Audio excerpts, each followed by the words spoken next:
앉으셨으면 더 좋을 것 같고요. 두 분, 한 분씩 이렇게 앉으다 보니까는 좀 더 많은 인원이 앉게 하기 위해서 해놓은 거니까는요. 뒤쪽에 앉아 계신 분들은 앞쪽으로, 앞쪽부터 이렇게 앉을 수 있게 최대한 좀 이동해 주시면 더 좋을 것 같습니다. 부탁드리겠습니다. 앞쪽으로 좀 몇 칸씩만 옮겨주시면 되니까는요. 앞쪽부터 이렇게 채워서 말씀 들을 수 있게 좀 해주시면 더 좋을 것 같습니다.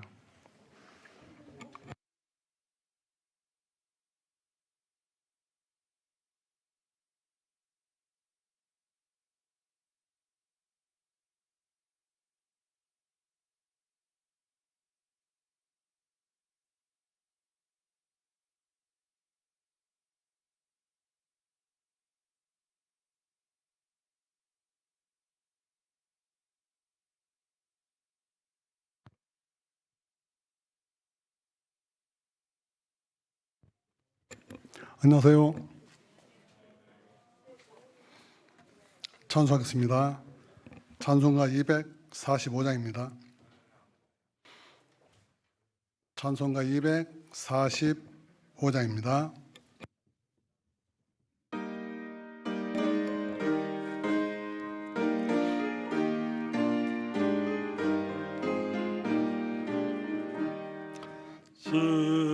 시온성과 같은 교회 그의 영광 안 없다. 허락하신 말씀대로 주가 친히 세웠다.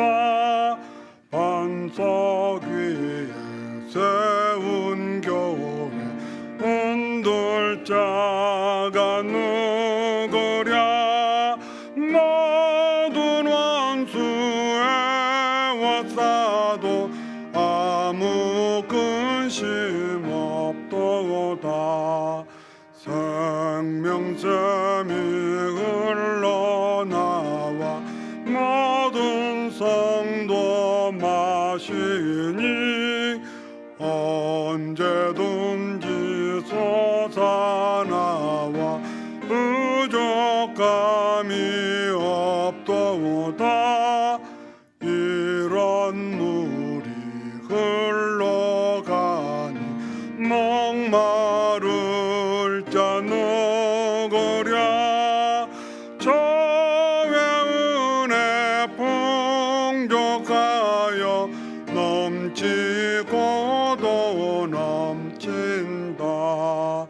주의 은혜 내가 받아 시온 백성 되는 때 세상 사람 비방해도 주를 찬송하리라. 세상 얻은 모든 영광 아침 안개 같으나 저의 자녀 받은 복은 영원 무궁하도다.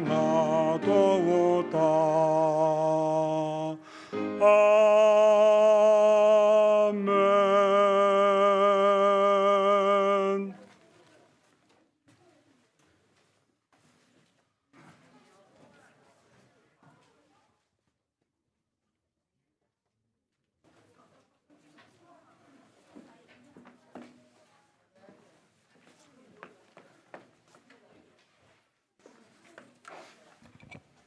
안녕하세요. 네, 즐거운 성구 암송 시간입니다. 먼저 주위에 계신 분들과 가볍게 목례로 이렇게 인사하도록 하겠습니다. 안녕하세요.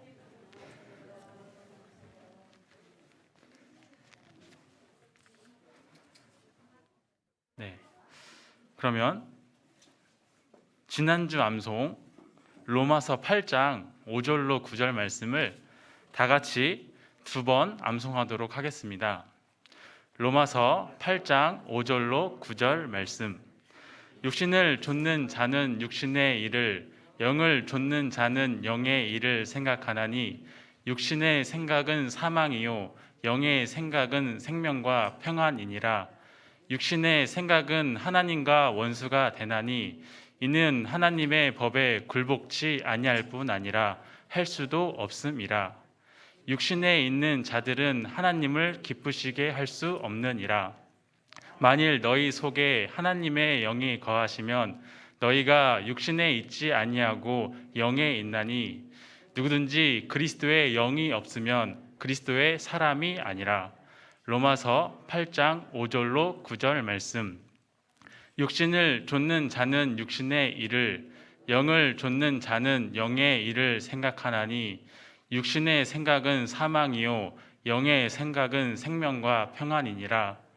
육신과 원수가 되나니 이는 하나님의 법에 굴복치 아니할 뿐 아니라 할 수도 없음이라. 육신에 있는 자들은 하나님을 기쁘시게 할 수 없느니라. 만일 너희 속에 하나님의 영이 거하시면 너희가 육신에 있지 아니하고 영에 있나니 누구든지 그리스도의 영이 없으면 그리스도의 사람이 아니라. 로마서 8장 5절로 9절 말씀. 네, 이번 주 암송도 동일하게 교제에 대한 말씀인데요. 고린도전서 1장 9절 말씀을 다 같이 두 번 암송하도록 하겠습니다. 고린도전서 1장 9절 말씀. 너희를 불러 그의 아들 예수 그리스도 우리 주로 더불어 교제케 하시는 하나님은 미쁘시도다. 고린도전서 1장 9절 말씀. 너희를 불러 그의 아들 예수 그리스도 우리 주로 더불어 교제케 하시는 하나님은 미쁘시도다. 고린도전서 1장 9절 말씀. 네, 다음 주 암송은 고린도전서 15장 57절로 58절 말씀입니다. 다 같이 소식지나 성경을 보시고 한번 읽도록 하겠습니다. 고린도전서 15장 57절로 58절 말씀. 우리 주 예수 그리스도로 말미암아 우리에게 이김을 주시는 하나님께 감사하노니 그러므로 내 사랑하는 형제들아 경고하며 흔들리지 말며 항상 주의 일에 더욱 힘쓰는 자들이 되라. 이는 너희 수고가 주 안에서 헛되지 않은 줄 알미니라. 고린도전서 15장 57절로 58절 말씀. 네, 말씀 듣기 전에 핸드폰 무음으로 바꿔주시거나 전원을 꺼주시면 감사하겠습니다. 오늘 주일 말씀은 본교회 김재형 전도사님께서 하나님 말씀 증거해 주시겠습니다.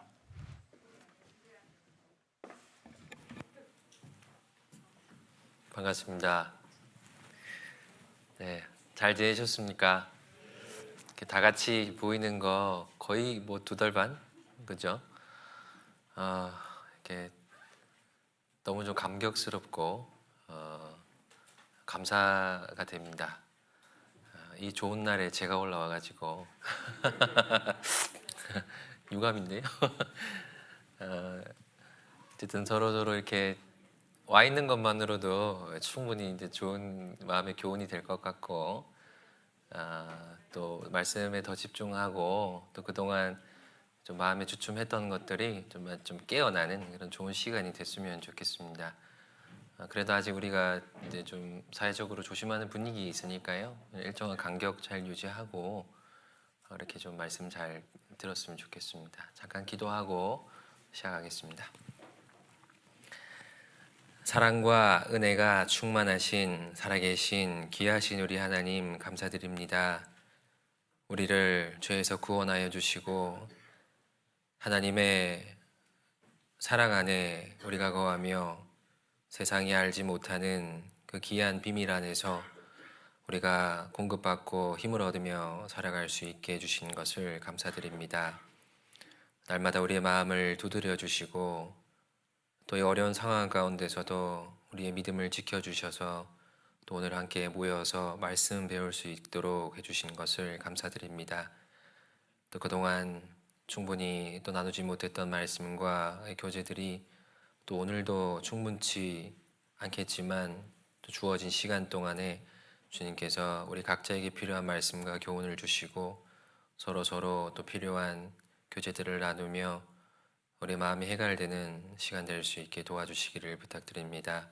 가정에서 말씀을 들으시는 우리 형제자매님들도 각자의 형편과 사정을 보살펴 주시고 다시 모이는 그날까지 한 마음으로 이 일을 위해 기도할 수 있도록 도와주시기를 부탁드립니다.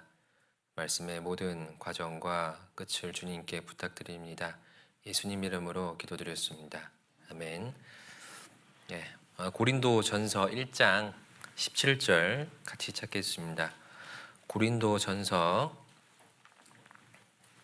1장 17절부터 25절까지 교독으로 같이 한번 읽겠습니다. 17절부터 25절까지 제가 한 절 읽고 형제 자매님들 한 절 읽으시고 25절은 같이 읽겠습니다. 17절부터 제가 먼저 읽겠습니다. 그리스도께서 나를 보내심은 세례를 주게 하려 하심이 아니요 오직 복음을 전케 하려 하심이니 말의 지혜로 하지 아니함은 그리스도의 십자가가 헛되지 않게 하려 함이라.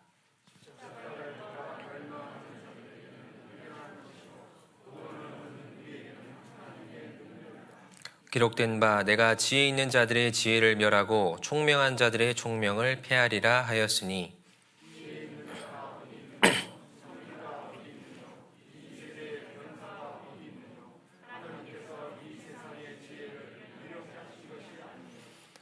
하나님의 지혜에 있어서는 이 세상이 자기 지혜로 하나님을 알지 못하는 고로 하나님께서 전도에 미련한 것으로 믿는 자들을 구원하시기를 기뻐하셨도다. 우리는 십자가에 못 박힌 그리스도를 전하니 유대인에게는 거리끼는 것이요 이방인에게는 미련한 것이로되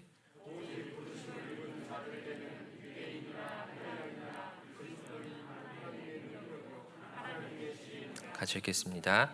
하나님의 미련한 것이 사람보다 지혜 있고 하나님의 약한 것이 사람보다 강하니라. 오늘 제목은 십자가의 도라고 정해봤습니다. 22절에 보면 유대인은 표적을 구하고 헬라인은 지혜를 찾으나 이런 이제 말씀이 있습니다. 유대인은 표적을 구하고 헬라인은 지혜를 찾습니다. 유대인이 표적을 구한다고 했을 때요, 실제로 유대인의 어떤 성향을 보여주는 말씀입니다. 유대인은 표적 보는 것을 좋아했습니다. 그리고 예수님 찾아와서 예수님 표적 좀 보여주세요. 자주 이제 요구를 했었었죠. 구한다라고 할 때 구한다는 의미는 단지 그냥 지나가다가 보이면 본다는 의미가 아니라요, 간구한다, 간절히 찾는다, 기도한다 이런 의미를 갖고 있습니다. 그러니까 표적을 보려고 간절히 구했다는 의미니까요, 단지 그냥 구한다는 것보다 훨씬 더 깊은 의미가 있는 거겠죠. 실제로 유대인들은 표적 보는 거 좋아했고 표적이 있는 곳이라면 구름대처럼 따라다녔습니다. 근데 단순히 이제 흥미거리로 따라다닌 건 아니라는 건 우리가 알겠죠. 그게 있으면 하던 일을 내팽개쳐두고 갈 정도로 표적에 관심이 많았다는 겁니다. 칼빈은 이런 얘기를 했습니다. 그들은 기적 자체에 빠져서 기적에 경탄했다. 그러나 그들은 어떤 기적에도 만족하지 않고 매일 끊임없이 새로운 기적들을 찾아 헐떡거렸다. 기적을 찾아서 헐떡거릴 정도로 이제 기적을 좋아했습니다. 근데 예수님은 실제로 기적을 많이 베푸셨죠. 그래서 예수님의 대적자들조차도요, 이런 얘기를 했습니다. 실제로 그리스도가 오신다 할지라도 그 행하실 표적이 이 사람보다 많지는 않을 것 같다. 그런 얘기를 했죠. 그러니까 예수님의 어떤 그 신성은 부정했어도 예수님이 행하신 기적의 어떤 그 놀라움이나 기적의 횟수는 인정을 했습니다. 그 정도라면 보지도 듣지도 못할 만큼 많은 기적을 행하신 예수님을 보고 믿어야 정상 아닐까요? 이전에도 그런 분이 없었고 앞으로도 그럴 분이 없을 것 같은데, 근데 그 정도의 표적을 행했음에도 불구하고 믿음이 안 생겼다는 얘기입니다. 그것은 표적 자체를 즐겼다는 뜻이에요. 표적은 분명히 지향하는 바가 있습니다. 어떤 목적을 두고 표적을 행하는 건데 그 지향하는 거에 대해서는 전혀 관심이 없었던 거죠. 예수님이 표적을 많이 행하셨다면, 그 전에 누구보다 많은 기적을 행하셨다면 예수님은 하나님이라는 뜻입니다. 사람이 할 수 없는 일을 막 한다면 그분은 사람이 아니라는 뜻이겠죠. 근데 그 표적이 지향하는 어떤 그 목표에는 관심이 없고 그냥 표적 자체만 즐겼기 때문에 끊임없이 표적만 구하다가 망한 거죠. 예수님은 표적을 구하는 세대에게 악하다 그랬습니다. 악하고 음란하다. 그러니까 너희가 표적만 즐기지 뭐 전혀 표적이 이제 말하는 진리에 대해서, 그리고 표적이 증거하는 나에 대해서는 관심이 없구나. 너는 정말 악하고 음란하다. 그런 얘기를 했습니다. 그리고 헬라에는 지혜를 찾는다 그랬습니다. 찾았다는 얘기도 이제 의미를 찾아보니까요, 집요하게 찾다, 철저하게 수색하다, 그런 의미가 있습니다. 그러니까 지혜를 수사하듯이 찾은 거예요. 뭐가 지혜일까? 뭐가 새로운 지식일까? 또 어떤 걸 새로 알면 우리의 지성이 만족되고 기쁨을 얻을까? 그래서 헬라인들은 새로 된 지식을 아는 것 외에 별다르게 시간을 쓰지 않았다 그랬습니다. 그러니까 긍정적인 의미가 아니라요, 그냥 지식을 지식 자체로만 받아들였다는 의미입니다. 그래서 바울이 전하는 그 십자가에 관련된 도를 흥미있게 들었어요. 야, 이건 새로운 이론이구나. 그래서 주의 깊게 들었지만 그 말씀을 듣고 구원받은 사람은 별로 없었습니다. 그냥 그동안 많은 사람들이, 많은 이제 연사들이 했던 그런 이론 중에 하나라고만 여겨졌던 거죠. 신기하구나. 다음. 뭐 이 정도였던 겁니다. 그러니까 전혀 이제 바울의 복음을 듣고도 구원을 받지는 못했던 거죠. 그래서 그들이 실제로 많은 지식들을 소유하고 있었고, 우리가 지금 가지고 있는 많은 철학적인 기반들이 당대 헬라를 통해서 이렇게 이루어졌습니다. 근데 그걸 통해서 구원받은 사람은 아무도 없었죠. 지혜는 많았으나 구원이 없었습니다. 요즘 사람은 어떨까요? 이 말씀에 유대인은 표적을 구하고 헬라인은 지혜를 찾고, 요즘 사람은 뭘 찾는다고 하면 좋을까요? 각각 다르겠죠. 어떤 사람은 돈을 찾고, 어떤 사람은 뭐 명예를 찾고, 어떤 사람은 사랑을 찾고, 또 어떤 사람은 인간관계 안에서 뭔가를 간절히 구하고 철저히 수색하고, 그걸 통해서 뭔가를 얻으려고 뭐 부단한 노력을 할 겁니다. 사람마다 각각 구하는 것이 다릅니다. 근데 왜 그것을 찾느냐, 이제 그거를 좀 생각해 보면요, 목적은 한 가지예요. 행복하려고 하는 거겠죠. 그 표적을 구해서 그 표적을 보면 행복하니까, 기분이 좋으니까, 그래서 이제 열심히 찾는 거고, 지혜를 구했을 때 그 새로운 지식이 어떤 마음의 깨달음이 되면 또 그것이 마음에 일종의 쾌감을 주니까 그런 것 때문에 또 찾아다닌 겁니다. 돈이 만족을 주니까 돈을 찾는 거고, 사랑이 만족을 주니까 사랑을 찾는 거죠. 그러니까 수단이 잘못된 거지, 그들의 목적이나 열심이 잘못됐다고 보기는 좀 어려울 것 같습니다. 사실 굉장히 열심히 살았거든요. 구원받은 사람만 열심히 사는 게 아니고 구원 안 받은 사람도 열심히 삽니다. 구원 안 받은 사람 중에는 더 열심히 사는 사람도 많죠. 야, 어떻게 저렇게 살까 싶을 정도로 열심히 사는 사람도 많고, 우리가 보면 좀 이렇게 의미 없는 취미 같고 헛된 어떤 일에 시간 쓰는 것 같지만 그거 하느라고 인생을 다 투자하는 사람도 있습니다. 열정 하나만큼은 인정할 만하지요. 근데 왜 바울이 십자가의 도를 얘기하면서 유대인이 구하는 표적, 헬라인이 구하는 지혜를 같이 비교를 했을까요? 우리 입장에서 보면 십자가의 도하고 표적하고 지혜를 왜 어떻게 비교하냐, 말도 안 된다, 이렇게 얘기할 수 있지만요, 입장을 뒤집어 놓고 유대인의 입장에서 십자가의 도나 지혜를 구하는 헬라인이나 그리스도인들을 보면 어떤 생각을 할까요? 똑같은 생각을 할 겁니다. 표적하고 그런 걸 비교하냐. 헬라인도 그럴 거예요. 아이고, 저 이성 없는 사람들 어떻게 표적하고 지혜를 비교하냐. 십자가의 돈을 보면서는요, 어리석다고 얘기를 했습니다. 그러니까 입장 차이가 있는 거죠. 바울이 강조하고 싶었던 거는 그런 걸 겁니다. 유대인들이 표적을 구하는 열심만큼, 헬라인이 지혜를 구하는 열심만큼, 과연 그리스도인들이 십자가의 도에 대해서도 그만큼의 진중함과 열정을 가지고 있는가, 그런 부분들을 생각해 보는 문제가 아닐까요? 제가 이 말씀을 보면서 저 스스로에게 했던 질문이 하나 있습니다. 나는 얼마나 진지한가? 나는 얼마나 진지한가? 유대인이나 헬라인이나 뭐 물질 문명에 젖어 사는 이제 현대인들이나 아니면 특별한 어떤 목적을 갖고 열심히 사는 사람들이나 자신이 하고 있는 일에 대해서는 열심히 대단합니다. 적어도 우리가 그들의 어떤 추구하는 목적 그리고 그 수단과 비교하려면 우리는 우리 믿음에 대해서 그 정도의 열정을 보여줘야 된다고 생각을 합니다. 모세가요, 광야에서 40년간 시험 받고 난 이후에 바로를 찾아갔죠. 그래서 우리 백성들을 내보내 달라고 이제 강하게 요구를 했습니다. 강력하게. 그때 바로가 그러냐고, 데려가라고 그렇게 안 했죠. 여호와가 누구냐? 그리고 했던 반응이 있습니다. 출애굽기 5장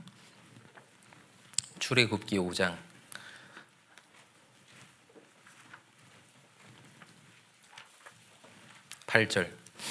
출애굽기 5장 8절.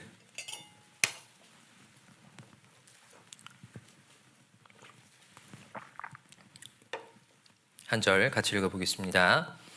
또 그들이 전에 만든 벽돌의 수요대로 그들로 만들게 하고 그들이 게으름으로 소리질러 이르기를 우리가 가서 우리의 하나님께 희생을 드리자 하나니. 17절도 같이 읽겠습니다. 바로가 가로되 너희가 게으르다 게으르다 그러므로 너희가 이르기를 우리가 가서 여호와께 희생을 드리자 하는도다. 바로는 이런 생각을 한 겁니다. 야, 얘네들 먹고 살만한가 보네. 숨통이 좀 트이나 보네. 그러니까 지금 나가서 뭐 하나님을 섬기니 많이 뭐 그런 얘기를 하지. 안 되겠다. 좀 빡세게 만들면 그런 생각 없어지겠지. 그게 바로가 생각했던 이스라엘 사람들이나 모세의 신앙 딱 그 정도의 가치입니다. 얘네들 먹고 살만하니까 하나님 믿지. 뭔가 부족한 게 있고 뭔가 아쉬운 게 있으니까 하나님 믿지. 그 정도로 여긴 거예요. 그리고 이제 감독들에게 지시를 했죠. 얘네들 그런 생각 안 들게 바쁘게 만들어줘라. 그래서 짚을 주지 말고 벽돌을 만들게 해라. 수요는 똑같이 해라. 그러니까 정말 힘들어졌거든요. 그러니까 이제 유대인들이 그런 얘기가 쏙 들어가 버렸죠. 그리고 왜 모세에게 왜 너희가 엉뚱한 소리를 해가지고 우리 더 힘들게 만드냐고 그렇게 얘기를 했습니다. 그걸 쳐다보는 바로의 마음에 어떤 생각이 들었을까요? 역시 내 생각이 맞았네. 얘네들 먹고 살만하니까 하나님 얘기했던 거 맞았네. 그러니까 딱 바로가 생각하는 신앙의 가치는 그 정도였습니다. 근데 실제로 그 정도로 어떤 보이게 만든 유대인들의 잘못이지 하나님을 믿는 문제는 그 정도의 가치가 있는 게 아닙니다. 신앙이 무시받을 수는 있지만 그것은 신앙이 무시받도록 한 사람의 태도가 문제지 신앙 자체가 그런 가치를 갖고 있는 건 아니에요. 우리가 믿는 믿음이 그렇지 않습니까? 장난처럼 하나님을 믿는 사람이 있어서 그렇지 우리가 믿는 믿음은 장난이 아닙니다. 세상의 왕이 말하는 것처럼 한가하거나 뭘 몰라서 하나님 믿는 것도 아니죠. 그런 평가를 받는 이유가 뭘까요? 하나님을 믿는다고 하면서 적극적으로 구별되지도 못하고 또 그 정도로 열심히 믿는 것 같지도 않고 그런 모습을 보여주니까 너희 믿는 신앙이 딱 그 정도구나 라고 이제 비난을 받는 거겠죠. 그리고 고난이 오는데 다른 사람들하고 똑같이 낙심을 하고 어려움이 있으면 똑같이 불평하고 불만을 품고 그러면 우리가 믿는 신앙이 그들이 믿는 어떤 신념과 구별을 될 수 있을까요? 그러니까 딱 그 정도의 평가를 받는 거겠죠. 환경에 따라서 신앙생활이 바뀌어버립니다. 좀 편하면 잘하고 어려우면 못하고 지역을 옮기면 슬럼프에 빠지고 그 옆에서 지켜보던 사람들이 그런 사람의 신념에 대해서 뭐라고 평가하겠습니까? 그냥 종교구나. 내가 다른 거 좋아하는 것처럼 저 사람은 교회를 좋아하는구나. 그 정도로 생각을 할 겁니다. 그리고 중요하지 않은 것을 중요한 것과 바꾸는 것을 보면 또 그렇게 느낄 거예요. 교환. 에서가 그랬잖아요.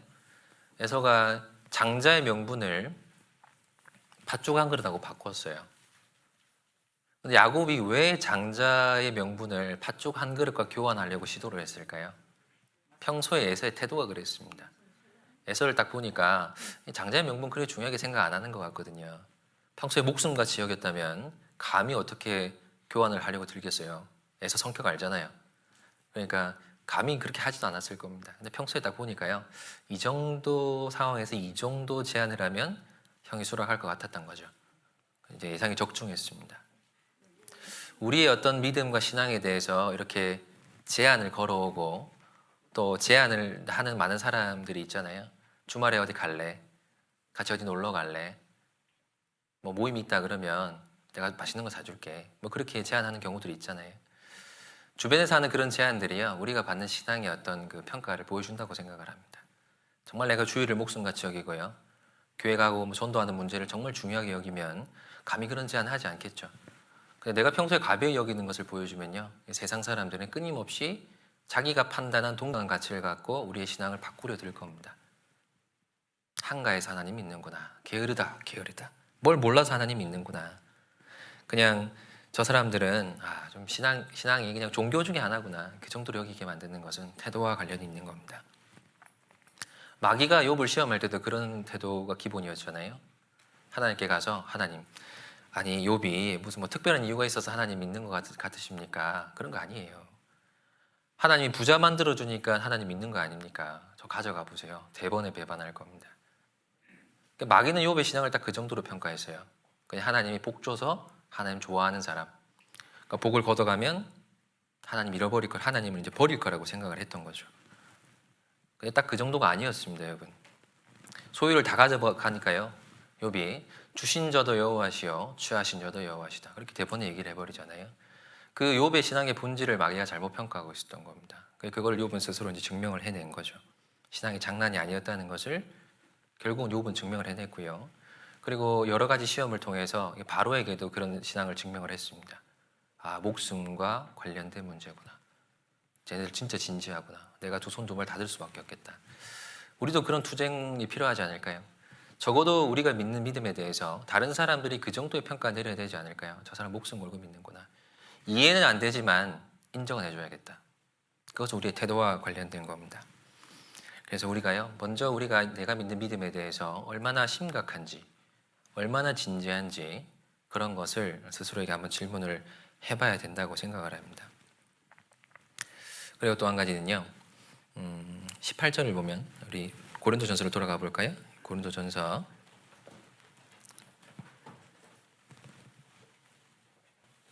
1장 18절입니다.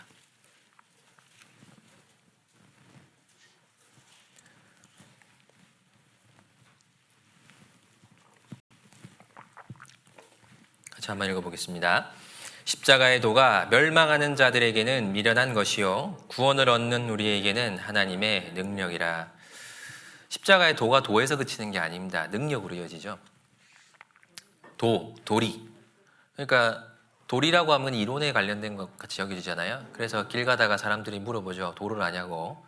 근데 그 도는 뭐 능력을 얘기하는 게 아니라 이 도에 대한 내용을 아십니까? 이제 이런 질문이 될 겁니다. 근데 십자가의 도는 내용이 아닙니다. 능력이에요. 근데 우리가 그런 것도 질문을 해볼 수 있겠죠. 내가 십자가의 도를 아는데 이 도가 실제로 나에게 능력이 되는가? 그거는 질문을 해볼 수 있을 겁니다. 얼마나 은혜를 깊이 느끼며 살고 실제로 힘을 받으면서 사는지 그걸 질문하는 거예요. 여러분들은 십자가의 도에 대해서 얼마나 이해하고 계십니까? 그리고 얼마나 그 도를 이해하려고 애를 쓰십니까? 그것이 우리가 실제로 십자가의 능력을 받고 사는 문제와 연결되어 있는 겁니다. 십자가의 도를 깊이 이해하고 또 그 더 깊이 이해하기 위해서 애쓰는 것이 능력과 직결되는 겁니다. 예수님이 나를 위해 죽었지. 그래서 내가 천국 가지. 그거 아무리 마음속으로 되새겨도요. 무미건조하게 되새기면 큰 힘이 안 돼요. 근데 사실 그 짧은 어떤 내용 안에요. 굉장히 깊이 있는 의미들이 많이 포함되어 있습니다. 하나님의 아들이 나 같은 사람 위해서 죽는다면 이해할 수 있을까요? 그거 이해되십니까? 우리 이해는 안 되지만 받아들이는 거죠. 큰 사랑이니까요. 부모가 나에게 헌신적인 노력을 해서 날 이만큼 키웠는데 정말 그냥 자식이라는 이유만으로 그렇게 에너지 쏟고 물질을 쏟고 감정을 쏟아가면서 나를 키운 거에 대해서 머리로 이해하라 그러면 이해는 안 될 거예요. 그냥 사랑이니까 그렇게 하는 거죠. 우리는 하나님에 대한 사랑은 고사하고 사람과 사람 사이에 일어나는 그런 큰 희생들도요 쉽게 이해하지 못합니다. 2005년도에 산악인 박정원이라고 하는 사람이 후배였던 최강식이라고 하는 사람과 히말라야 촐라체라는 봉을 등반을 합니다. 촐라체는 우리도 시험 중에 최고 난이도를 가진 시험들 있잖아요. 3대 고시라고 불리는 그런 난이도가 가장 높은 이제 봉우리였습니다. 그러니까 둘이서 아무의 도움도 받지 않고요. 그렇게 등반을 합니다. 그래서 결국 올라가거든요. 근데 이제 등반에 성공을 하고 날씨가 안 좋아진 겁니다. 빨리 하산하자. 그래서 둘이서 로프를 딱 묶고 이렇게 하산을 하고 있는 중이었어요. 그래서 후배가 먼저 내려가고 이제 이 박정원 씨가 뒤에 따라 내려갔는데요.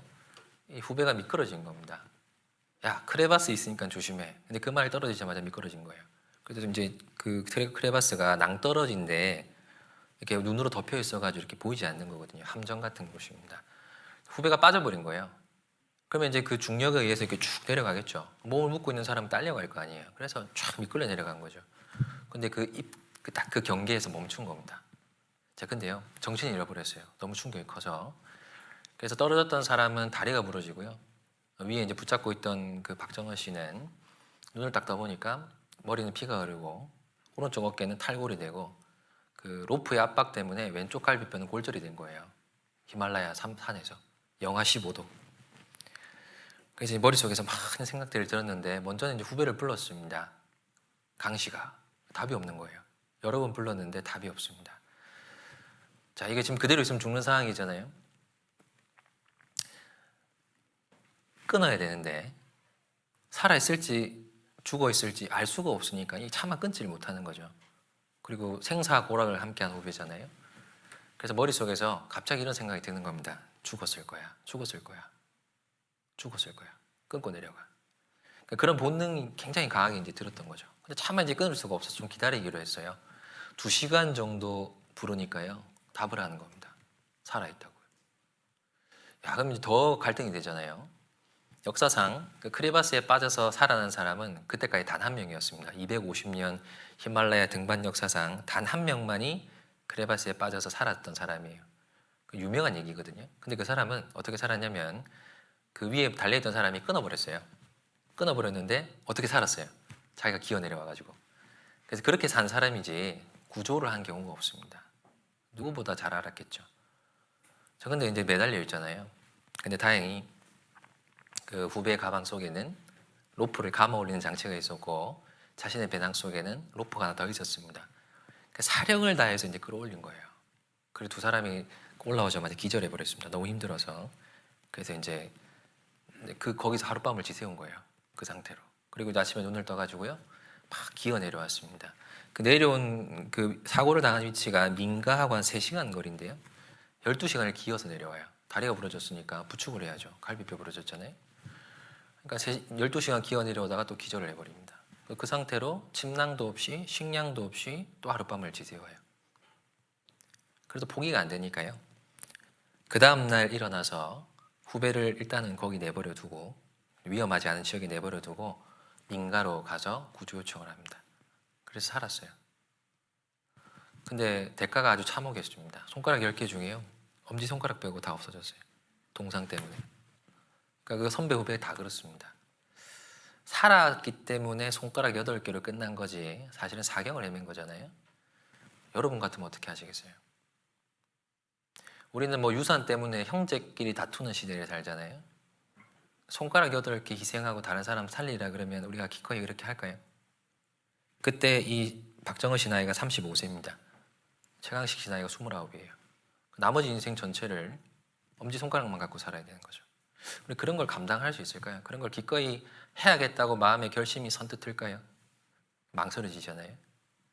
내 자식에게 너는 그런 순간이 오면 꼭 그렇게 해라. 그렇게 얘기할 수 있을까요? 나도 하기 힘들고요. 남에게 하라고 할 수도 없습니다. 우리는 이런 인간적으로 숭고한 희생도 머릿속으로 잘 이해가 안 돼요.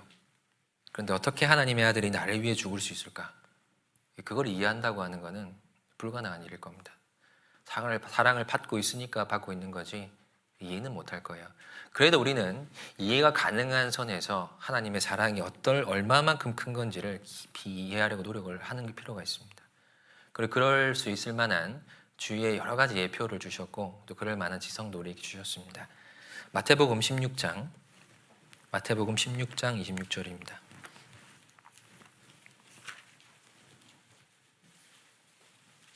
마태복음 16장 26절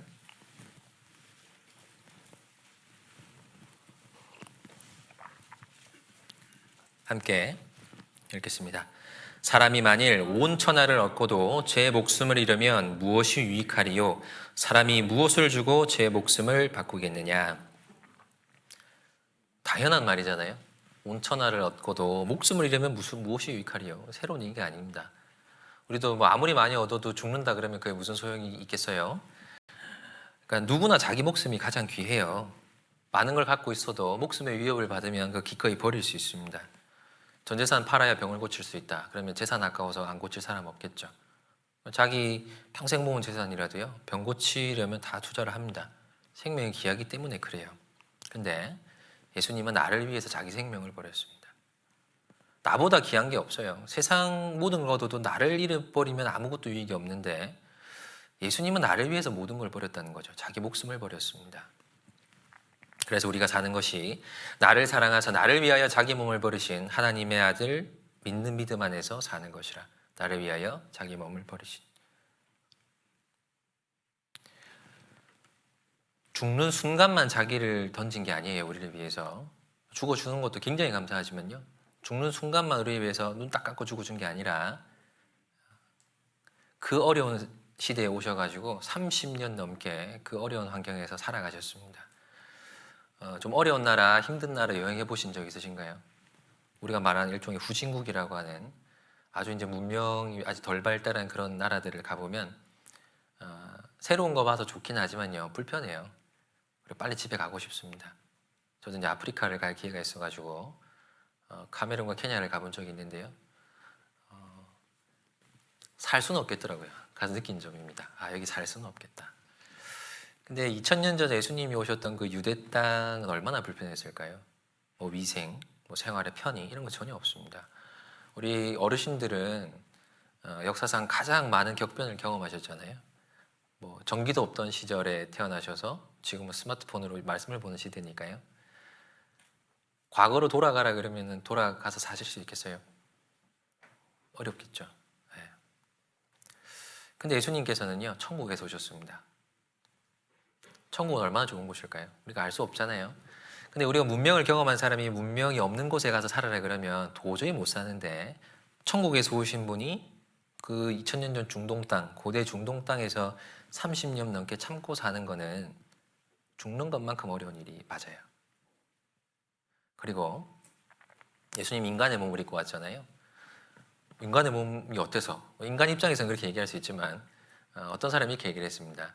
우리가 벌레가 된다고 하면 그 마음을 좀 이해할 수 있을 것이다. 그런 얘기를 하더라고요. 벌레가 된, 팔다리가 없는 기어다니는 벌레. 몸을 접었다 폈다 하면서 이동해야 되는 그런 벌레가 된다. 우리가 만약에. 그러면 예수님의 성육신을 조금은 이해할 수 있을 거라고 얘기를 하더라고요. 그 말에 공감했습니다.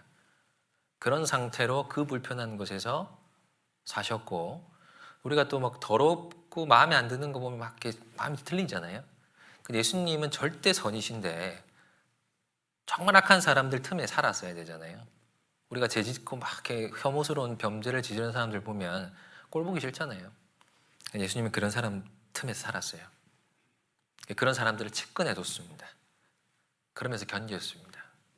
우리는 조금만 불편해도 눈 돌리고 싶고 가까이 안 하고 싶은데요, 예수님은 그 세월을 다 견뎠어요.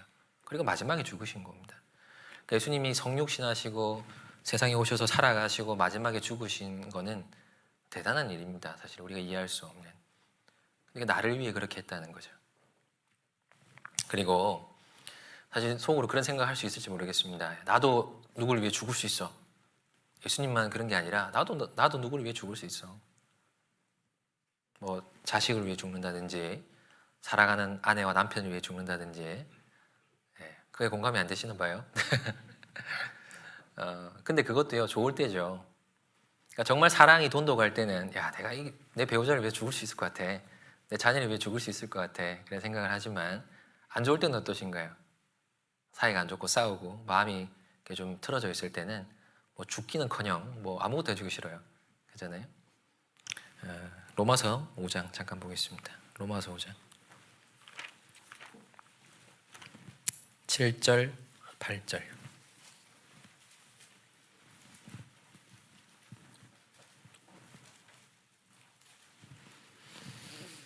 두 절 같이 한번 읽어보겠습니다. 의인을 위하여 죽는 자가 쉽지 않고 선인을 위하여 용감히 죽는 자가 혹 있거니와 우리가 아직 죄인 되었을 때에 그리스도께서 우리를 위하여 죽으심으로 하나님께서 우리에게 대한 자기의 사랑을 확증하셨느니라. 선인을 위하여 죽는 자가 혹 있습니다. 사랑하는 가족을 위해서, 또 옳은 일을 위해서 목숨 던지는 경우는 있지만요, 죄인을 위해 죽는 사람은 없어요. 근데 예수님은 죄인을 위하여 죽었습니다. 바울이 썼잖아요, 로마서를. 바울이 죄인을 위하여, 우리가 죄인 되었을 때에 그리스도께서 우리를 위하여 죽으심으로. 이때 죄인 얘기하면서 누구를 가장 많이 떠올렸을까요? 자기 자신이었을 겁니다. 사울은 교회를 잔멸하던 사람이잖아요. 예수님이 죽음으로 이룬 그 엄청난 교회를 박살 내버려야겠다고 결심하고 살았던 사람입니다. 그러다 예수님을 딱 만났어요. 주여 니시오니까 네가 핍박하는 예수라. 사울이 얼마나 충격받았겠어요. 우리도 뭔가 내가 그동안 살아온 인생이 부정당하는 느낌을 딱 받으면 충격에 빠지잖아요. 그죠? 내가 그동안 헛살았구나. 그런 생각이 들 때 막 허무함이 밀려옵니다. 열정이 큰 만큼 더 그럴 거예요. 바울은 평생을 교회를 잔멸하는 일에 이제 투자했습니다. 자기 종교적인 열심, 의를 세우려고 힘썼습니다. 근데 그 의가 아무 쓸모없는 거였고 그 몇 년의 기간 동안 자기가 인생을 걸고 했던 일이 하나님을 대적하는 일이었다는 걸 딱 알았을 때요. 충격에 딱 빠진 거죠. 그래서 식음을 전폐했습니다. 3일 동안. 눈도 안 보입니다. 아마 그대로 뒀으면 죽었을 거예요. 우리 그 조선 후기에 김삿갓이라고 하는 사람 있잖아요. 그 사람도 이 몰락한 가문에서 이제 태어났잖아요. 자기 신분을 모르고 컸습니다. 그래서 시험을 보러 갔는데 어떤 사람은 욕하라는 이 역적을 욕하라는 이게 문제가 나온 거예요. 김익순을 논하라. 이 사람이 정말 욕을 잘해가지고 과거에 급제를 했어요. 얼마나 욕을 잘했는지 붙었습니다. 그래서 집에 내려가서 저 붙었어요. 그 문제가 뭐더냐? 김익순을 욕하라는 거였습니다. 근데 알고 보니 자기 할아버지였잖아요. 그죠? 그래서 자기의 근본이 흔들려 버린 겁니다. 그래서 그날부터 방랑시인이 됐죠. 죄책감. 보통 사람은 그런 죄책감 헤어나올 수 없습니다. 내가 그동안 무슨 짓을 한 거지? 그게 크면요. 앞으로 평정심 갖고 살 수가 없어요. 아마 사울은 더 그랬을 겁니다. 식음을 전폐했다. 그건 자발적인 거거든요. 눈이 안 보이는 거는 하나님 그렇게 하신 거지만 안 먹고 안 먹은 거는 안 입고 안 먹은 거는 자기가 한 거예요. 죄책감 때문에. 마나니아가 와가지고 형제 사울아 그렇게 불러주지 않았다면 아마 그대로 굶어 죽었을지도 모르겠습니다. 그 정도의 큰 충격이었으니까요. 근데 어째서 그 바울이 그걸 극복하고 사도가 됐을까요? 형제 사울아. 그렇게 불러주신 예수님 사랑 때문이잖아요. 자기 같은 죄인을 위해서 정말 이해할 수 없는 사랑을 주신 하나님의 사랑에 감동돼서 죄책감보다 더 큰 사랑을 힘입어서 일어난 게 된 겁니다. 우리 모두에게도 그런 사랑을 주신 거예요. 야, 내 죄도 크지만 하나님 사랑이 더 크구나. 나 같은 사람 위해서 이런 분이 죽었구나. 그래서 평생을 복음 전하기로 결심한 겁니다. 그래서 늘 교만해지지 않을 수 있었던 거죠. 내가 그 정도로 큰 죄를 지었다는 것을 스스로 늘 자각을 했습니다. 죄인 중에 내가 괴수라. 죄인 중에 내가 괴수인데 어떻게 이렇게 당당할 수 있을까요? 사랑 때문이에요. 우리는 우리가 스스로 잘났을 때 당당해지지만요. 그리스도인들은 사랑에 더 깊이 빠져 들어갈 때 더 당당해지는 겁니다. 형제들조차 바울을 인정하지 않았어요. 저 사람은 꿍꿍해 있을 거야. 연기하는 거야. 속이는 거야. 근데 그런 거에 전혀 주눅들지 않고 당당하게 복음을 전했습니다. 그건 뻔뻔한 게 아닙니다. 은혜 위에 섰던 거죠. 내가 약할 때 가장 강함이라 그랬습니다. 그런 비난에도 불구하고 열심히 복음 전하는 게 하나님이 주신 사랑에 보답하는 길이라고 여겼던 겁니다. 그렇게 열심히 살았죠. 우리도 그렇게 용서받은 사람이에요. 가만 생각해 보면 주님이 내 죄를 용서해 줘서 감사해요. 근데 가끔 그런 생각 들 때가 있습니다. 내가 용서받은 거에 대해서 별다른 감흥이 없을 때가 있어요. 뭐 용서해 주셨다는데 뭐. 근데요. 제가 했던 생각이나 제가 했던 행동들이나 그동안의 삶을 쭉 돌아보면 솔직히 저도 용서가 안 되는 일이 있어요. 스스로. 내가 어떻게 그런 생각을 했지? 내가 어떻게 그런 짓을 했지? 잊고 사는 거죠. 다시 꺼내보면 나도 이해가 안 돼요. 다시는 그러지 말아야지라고 하는 일들이 있습니다. 그거 이해되셔요? 그럴 수밖에 없었어. 그렇게 생각이 드십니까? 아니잖아요. 내가 어떻게 그런 생각을 했지? 내가 어떻게 그런 짓을 했지? 나도 나를 용서하지 못하면요. 다른 사람은 아무도 나를 용서 못합니다. 용서받지 못한 사람은 힘을 갖고 살 수가 없어요. 근데 예수님은 그거 용서했습니다. 자기 행위가 1%도 포함이 안 된 거예요. 전적으로 은혜로 용서받은 거잖아요. 우리 이해할 수 없어요. 죄인을 용서한 것은 예수님 사랑밖에 없습니다. 그리고요. 예수님은 왕이잖아요. 왕이시잖아요. 백성이 왕을 위해 목숨 던지는 경우는 많습니다. 다윗이 목숨에 위에 배쳐 있을 때요. 신하들이 그랬습니다. 왕은 우리의 만명보다 중하시니 피하소서. 맞는 말이죠. 왕이 죽으면 끝나니까요. 왕은 우리의 만명보다 중하시니. 그러니까 백성이 왕을 위해서 목숨을 던지죠. 근데 예수님은 왕으로서 백성을 위해 목숨을 던졌습니다. 우리가 이제 천국 가면요. 뭐 보게 될 많은 광경들이 있겠지만 하나님의 보좌를 보겠죠. 제일 먼저 가면 하나님부터 봐야죠. 우리가 집안에 어른 인사드리러 가면 어른부터 뵙는 것처럼 천국 가면 하나님부터 뵐 겁니다. 하나님 어디 계실까요? 자기 자리에 앉아 계시겠죠. 그리고 얼마나 그 보좌가 크고 영광스러운지를 우리가 볼 겁니다. 천사 한 명만 봐도 우리가 막 놀라고 뭐 죽을 듯이 그렇게 했으니까 천군 천사가 이렇게 호위하고 있는 모습을 보면 아마 우리가 정말 그 위험에 압도가 될 거예요. 그럼 더 이해가 안 되겠죠. 저런 분이 나를 위해 죽었다고? 그런 생각이 들 거예요. 내 생일에 대통령이 왔어요.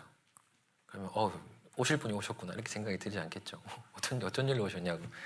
그거하고는 비교가 안 되는 거 아닐까요? 저런 분이 나를 위해 죽었다고? 그럼 정말 죄송한 마음이 많이 들 거예요. 우리가 주님 사랑 온전히 모릅니다.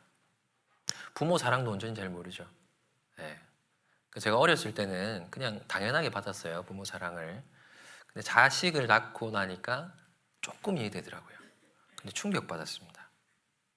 예전에는 부모님이 나에게 이렇게 여러 가지 좋은 걸 해주니까 부모님 나를 이만큼 사랑하는가 보다. 그러니까 해주신 것만큼만 이해를 했거든요. 근데 아이가 이제 생기고 나니까요. 해주신 게 문제가 아니라요. 해준 마음을 알게 되더라고요. 더 충격받았어요. 그러니까 그동안 내가 부모님에게 잘못했던 게 훨씬 더 깊이 반성이 됐습니다. 내가 이 자녀를 진짜 정말 표현할 수 없을 정도로 사랑하는데 우리 어머니 아버지가 나를 그렇게 사랑했구나. 내가 부모님한테 그동안 어떻게 한 거지? 그런 생각이 드니까요. 막 너무 죄송스럽고 이렇게 좀 충격이 되더라고요. 우리가 아마 하나님 만나면 그런 생각이 들 거예요. 이제는 내가 부분적으로 아나 그때는 주께서 나를 아신 것 같이 내가 온전히 알리라. 하나님의 사랑에 대해서요. 천국 가면 온전히 압니다. 지금 부분이에요. 경험한 만큼, 깨달은 만큼, 이해한 만큼 그 정도는 딱 알지만 실체는 잘 몰라요. 그리고 아마 죽을 때까지 다 모를 겁니다. 천국 가면 알겠죠. 내가 생각했던 게 1%도 아니라는 거를 이제 그때 가서 느낄 겁니다. 그럼 정말 우리가 죄송할 마음이 들 거예요. 그냥 내가 단지 못 살아서 그런 문제가 아니라 하나님 사랑이 너무 크고 그거에 비해서 내가 하나님께 돌려드리지 못한 거에 대해서 하나님 깊이 사랑하지 못한 거에 대해서 정말 죄송한 마음 많이 들 겁니다. 그리고 사랑을 받았음에도 불구하고 정말 내가 못나게 살았구나. 나를 이렇게 귀하게 여기는데 나는 나를 귀하게 여기지 않고 살았구나. 그거에 대해서도 많이 죄송한 마음이 들 겁니다. 그리고 참 허망할 거란 생각이 들어요. 후회도 되고. 요한계시록에 보면 4장에 24장로들이 자기의 면류관을 하나님께 던져드리는 장면이 나오잖아요. 자기가 쓰고 있던 면류관 주님 주신 거죠. 근데 그거를 예수님을 딱 보자마자 이건 내게 아니야 하고 던져드립니다. 아마 우리도 그렇게 느낄 거예요. 우리에게 상급이 필요한 이유가 그거예요. 보답할 게 있어야죠. 하나님께 영광스럽게 살았던 만큼 하나님은 그 영광을 주십니다. 근데 우리가 그걸 받아들이고요. 그래요. 나는 할 만큼 했지. 그리고 느끼는 게 아니라 예수님 보는 순간 이건 내게 아니다 하고 벗어드릴 겁니다. 그 순간을 위해 필요한 거예요. 그때 우리가 우리 자신의 면류관을 쳐다보지 않을까요? 만족스럽지 않을 겁니다. 받은 사랑에 비해서. 내가 받은 건 이만큼인데 돌려드리려고 딱 보니까 이게 너무 적은 거예요. 아마 그런 죄송함을 느낄 거라고 생각합니다. 어떻게 살든 죄송하겠지만 그래도 덜 죄송하려면 조금 더 우리가 하나님의 사랑에 깊이 들어갈 필요가 있습니다. 그리고 가장 이제 사랑의 극치라고 할 수 있는 것은 요한복음 3장 16절. 요한복음 3장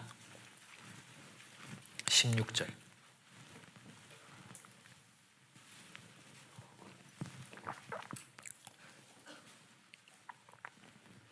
같이 읽겠습니다.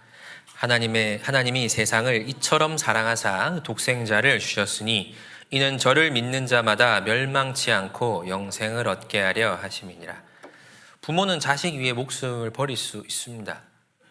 자기 목숨보다 자식이 귀하다고 여깁니다. 보통의 부모들은. 근데요, 자식을 주고 뭔가를 바꿀 수 있는 게 있을까요?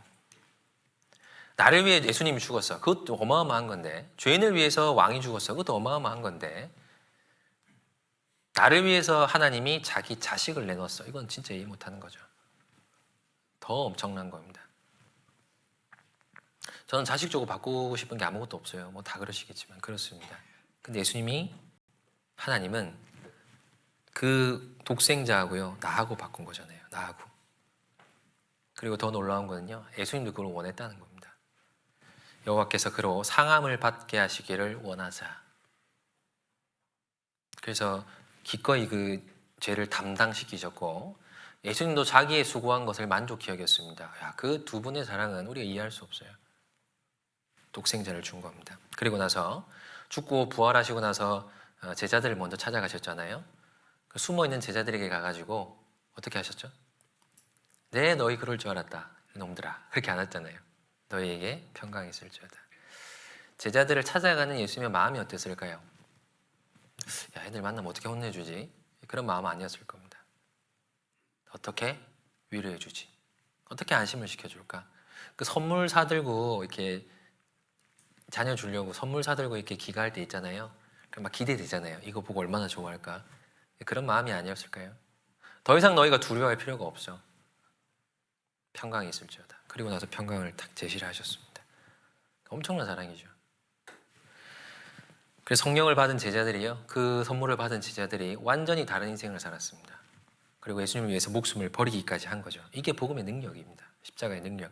왜 능력이라고 얘기를 하셨겠어요? 살면서 그런 것이 밖으로 드러났기 때문에 그래요. 단지 도를 이해하고 깨닫는 정도가 아니라 그게 실생활로 드러났습니다. 제자의 삶이 그랬습니다. 십자가의 도를 깊이 이해하는 만큼 그렇게 살 수가 있습니다. 구체적으로 어떤 능력인지를 이제 좀 생각을 해보면, 십자가의 도를 한마디로 정의하면 사랑이에요. 그렇죠? 그래서 그 사랑을 받은 사람이 실제로 큰 능력을 입게 되고 그 능력에 의해서 또 구원을 받게 되는 겁니다. 골로새서 1장 하나 보겠습니다. 이 십자가의 능력입니다. 골로새서 1장 13절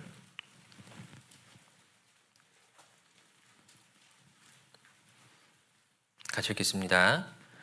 그가 우리를 흑암의 권세에서 건져내사 그의 사랑의 아들의 나라로 옮기셨다. 작은 집 살다가 큰 집으로 가려고 그러면 힘들죠. 엄청나게 뭐 많이 해야 됩니다. 작은 집에서 큰 집으로 옮겨가는 것은 돈의 능력이잖아요. 능력이 필요해요. 옮긴다는 것은. 근데 사망에서 생명이니까요. 우상 숭배하고 살인하고 간음한 사형수가 형벌을 면하고 석방이 될 뿐만 아니라 하나님의 사랑의 아들의 나라로 옮기는 것은 정말 큰 능력이 아니면 안 되는 겁니다. 사형 선고받았던 사람이 대통령이 될 수는 없어요. 그렇죠? 네, 석방되는 것도 불가능할 겁니다. 엄청난 힘이 아니면, 엄청난 능력이 아니면, 자기 아버지가 쿠데타 이렇게 해가지고 정권을 찬탈하는 일이 아니면 그런 일은 불가능한 거예요. 근데 사형 선고를 받은 죄인이 어떻게 무죄 판결을 받을 뿐만 아니라 아들이 될 수 있을까요? 이건 능력입니다. 그래서 그리스도 예수 안에 있는 자에게 결코 정죄함이 없나니 이는 그리스도 예수 안에 있는 생명의 성령의 법이 죄와 사망의 법에서 우리를 해방하였습니다. 더 강력한 힘으로부터 뺏어온 거예요. 그래서 가능한 겁니다. 우리는 죄와 율법의 권세, 그 지옥 가야 되는 상황에 딱 묶여 있었잖아요. 아무도 그 힘에서 우리를 빼앗아 올 수가 없어요. 누가 사망을 이겼습니까? 역사상 권세를 떨친 많은 사람들이 있었지만 다 죽었습니다. 사망은 누구도 이길 수 없어요. 정말 강한 힘만이 사망에서 우리를 빼앗아 올 수가 있습니다. 그게 생명과 성령의 법, 예수 그리스도의 사랑이었잖아요. 우리는 죽음을 이기게 된 거예요. 그 죽음에서 우리를 해방시켜주는 것은 정말 강한 큰 능력과 힘이 맞습니다. 에베소서 2장에 보면 우리는 본질상 진노의 자녀라 그랬어요. 본질이 진노의 자녀입니다. 본질. 개로 태어나면 죽을 때까지 개죠. 고양이로 태어나면 죽을 때까지 고양이입니다. 그래서 개가 고양이가 될 수 없고 고양이는 개가 될 수 없어요. 본질이 그렇습니다. 우리가 태어날 때 죄인으로 태어나면 원래는 죄인으로 죽는 게 맞죠. 그런데 본질이 딱 바뀌어버린 거예요. 어떤 사람이 이런 질문을 했습니다. 내가 영원히 구원받았다. 난 이제 하나님 자녀가 되었다. 뭐 그렇게 얘기를 하니까요. 어떤 친구가 굉장히 냉소적인 말로 이런 얘기를 했습니다. 야, 하나님이 너 이렇게 손에 붙잡고 있다가 혹시 실수해가지고 그 손가락 사이로 너 흘릴 수도 있지 않냐. 영원히 구원받았다 그러니까요. 그렇게 얘기를 한 거예요. 근데 그 친구가 아주 지혜롭게 대답했습니다. 야, 나는 하나님의 손에 붙들린 게 아니라 하나님의 손이야. 손을 흘릴 수는 없잖아. 우리는 그리스도의 몸이요 그 지체의 각 부분이라. 영원히 하나님의 손에 이렇게 딱 붙들리게 됐잖아요. 정말 하나님의 손에 취함을 입는 물건이어도 감사한데 그리스도의 몸이요 지체의 각 부분이 됐습니다. 본질상 진노의 자녀가. 로마서 11장 잠깐 보겠습니다. 로마서 11장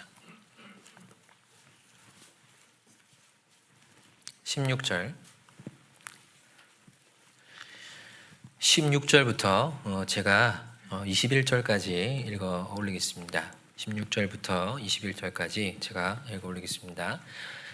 제사는 처음 익은 곡식 가루가 거룩한즉 떡덩이도 그러하고 뿌리가 거룩한즉 가지도 그러하니라. 또한 가지 얼마가 꺾여졌는데 돌 감람나무인 내가 그들 중에 접붙임이 되어 참 감람나무 뿌리의 진액을 함께 받는 자 되었은즉 그 가지들을 향하여 자긍하지 말라. 자긍할지라도 내가 뿌리를 보존하는 것이 아니요 뿌리가 너를 보존하는 것이니라. 그러면 내 말이 가지들이 꺾이온 것은 나로 접붙임을 받게 하려 함이라 하리니 옳도다. 너희는 믿지 아니함으로 꺾이우고 너는 믿음으로 섰느니라. 높은 마음을 품지 말고 도리어 두려워하라. 하나님이 원 가지들도 아끼지 아니하셨은즉 너도 아끼지 아니하시리라. 이 내용은요, 로마에 있는 이방 성도들, 그러니까 돌 감람나무 같은 너희가 하나님의 약속에 접붙임이 됐다는 얘기를 이제 하는 겁니다. 감람나무를 예로 들었잖아요. 접붙일 때는 이제 보통 열매가 맺히는 좋은 가지를 잘라다가요, 다른 나무에 접붙임을 했을 때 그 가지의 형질이 유지된 상태에서 양분을 받아서 이렇게 열매가 나도록 하잖아요. 근데 이 감람나무는 돌 감람나무 안 좋은 종자를 좋은 나무에 붙이면 형질이 바뀝니다. 그러니까 돌 감람나무를 참 감람나무에 딱 덧붙이면 이게 참 감람나무처럼 바뀌는 거예요.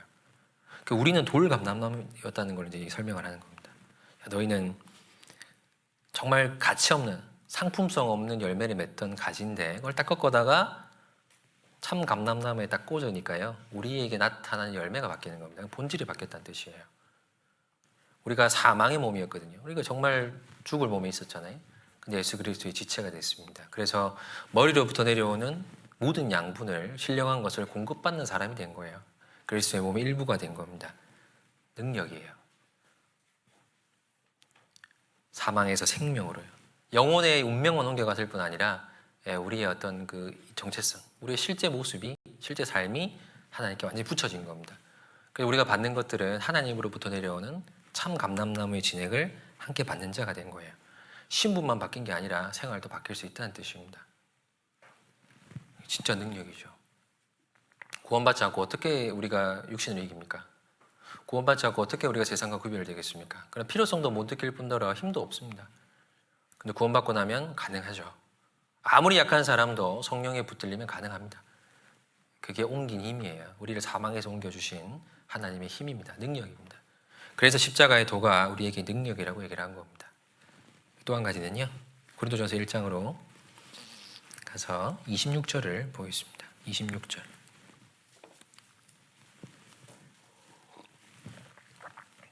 26절에서 29절까지 천천히 같이 한번 읽어보겠습니다. 형제들아, 너희를 부르심을 보라. 육체를 따라 지혜 있는 자가 많지 아니하며 능한 자가 많지 아니하며 문벌 좋은 자가 많지 아니하도다. 그러나 하나님께서 세상에 미련한 것들을 택하사 지혜 없는 자들을 부끄럽게 하려 하시고 세상에 약한 것들을 택하사 강한 것들을 부끄럽게 하려 하시며 하나님께서 세상에 천한 것들과 멸시받는 것들과 없는 것들을 택하사 있는 것들을 폐하려 하시나니 이는 아무 육체라도 하나님 앞에서 자랑하지 못하게 하려 하심이라. 이게 십자가의 능력입니다.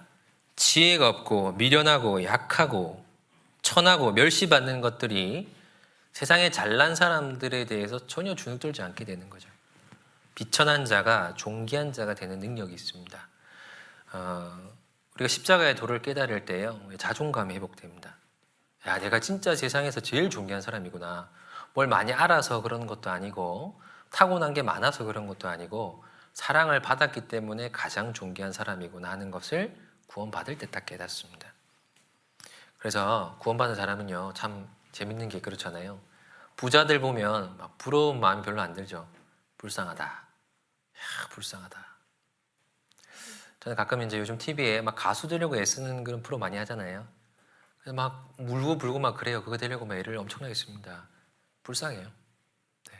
야, 저 가수 되면 구원 못 받는데 그런 마음이 들어요. 구원받지 않은 사람이 그런 모습 보면 뭐라고 얘기하겠어요? 야, 쟤네들 대단한 착각에 빠져 있구나 라고 하겠지만 우리는 그게 맞는 입장이라는 걸 알죠. 유명할수록 부자일수록 권세가 있을수록 구원과 멀어지는 겁니다. 그러니까 세상에 권세 있고 지혜로운 것들을 봤을 때, 야, 저건 진짜 어리석은 거야. 저거 의미 없는 거야.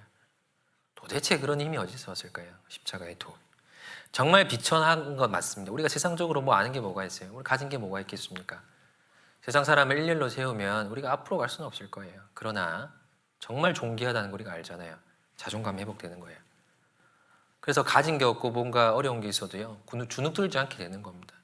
하나님의 은혜 위에 서서요. 그래서 사람은요, 십자가 안에서 발견될 때 가장 존귀해지는 겁니다. 바울이 그랬잖아요.